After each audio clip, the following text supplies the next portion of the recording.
Assalamualaikum warahmatullahi wabarakatuh.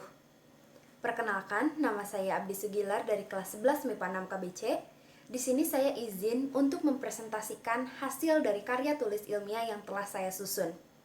Sebelumnya, alhamdulillahirabbil alamin, puji dan syukur kita panjatkan kehadirat Allah Subhanahu wa taala yang telah memberikan rahmat serta hidayahnya kepada kita semua sehingga kita dapat menyelesaikan karya tulis ilmiah ini yang dapat dipertanggungjawabkan dan insya Allah maksimal.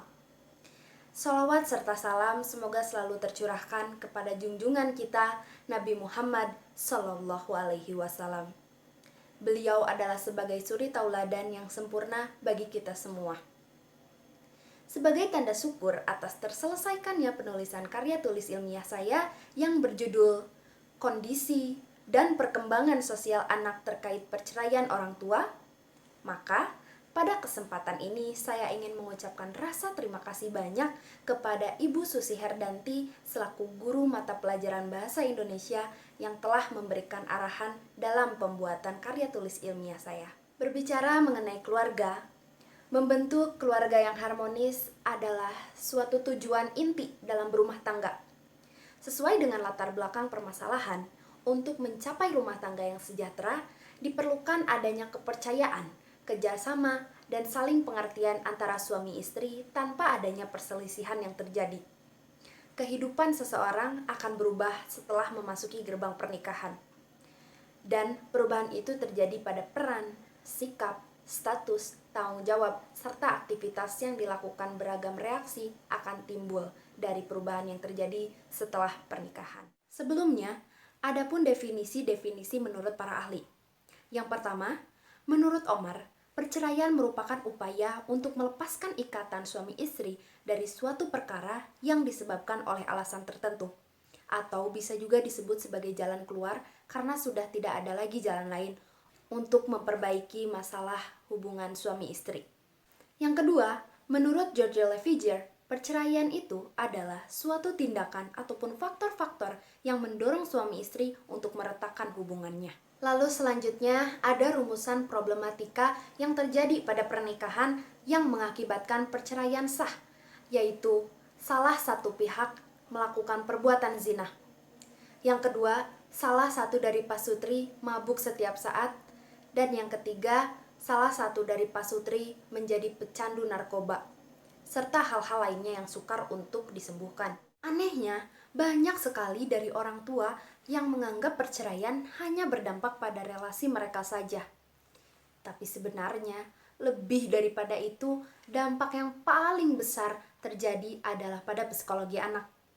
Karena hakikatnya, tujuan pernikahan diantaranya untuk membentuk sebuah keluarga yang harmonis dan dapat memiliki suasana hangat menuju terwujudnya ketenangan, kenyamanan bagi semua anggota keluarga.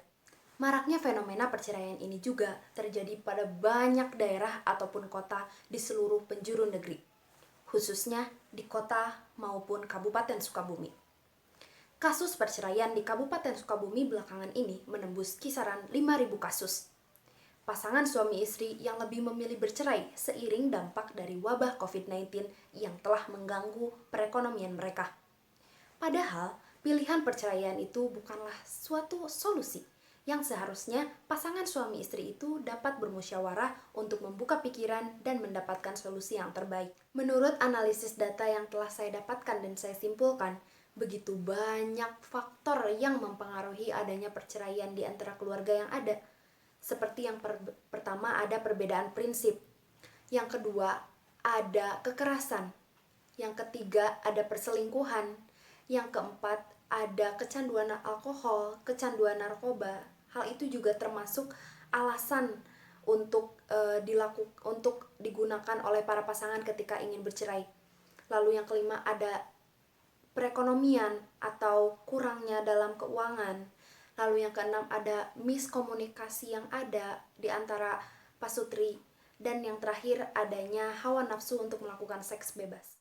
Selanjutnya, kesimpulan yang dapat kita ambil dari retaknya sebuah hubungan suami istri adalah bahwa pernikahan merupakan sesuatu yang dijalani oleh suatu pasangan yang sudah selayaknya mereka juga mempunyai tujuan tertentu, yaitu membentuk suatu rumah tangga yang sakinah, mawadah, dan warohmah, hidup bahagia, dan memiliki keturunan. Namun pada praktek menjalani rumah tangga, tidaklah semudah yang kita katakan. Tidak jarang terjadi gesekan dan konflik sehingga menyebabkan rumah tangga itu menjadi retak dan berantakan, sehingga tidak jarang juga semua konflik itu harus berakhir di meja pengadilan, sehingga rumah tangga itu harus berakhir dengan perceraian. Karena dampak pahit yang mereka lakukan akan terasa oleh anak mereka sendiri. Namun tak lepas dari itu, ada juga sebagian pasangan suami istri yang memilih untuk bercerai karena alasan demi kebaikan bersama. Tetapi, apapun alasannya, dampak perceraian akan tetap dirasakan oleh kedua belah pihak. Perceraian akan memunculkan emosi-emosi negatif seperti kesedihan, rasa cemas, dan merasa tidak mampu bertahan hidup. Semua perasaan ini memberikan dampak buruk bagi kesehatan tubuh. Oleh karena itu, solusi yang harus dilakukan oleh pasangan suami istri untuk mengokohkan hubungan adalah dengan saling bersikap jujur dan terbuka dengan pasangan. Lalu berusaha menciptakan suasana yang menyenangkan dalam keluarga, menghindari sikap emosional dan egois yang dapat memicu pertengkaran.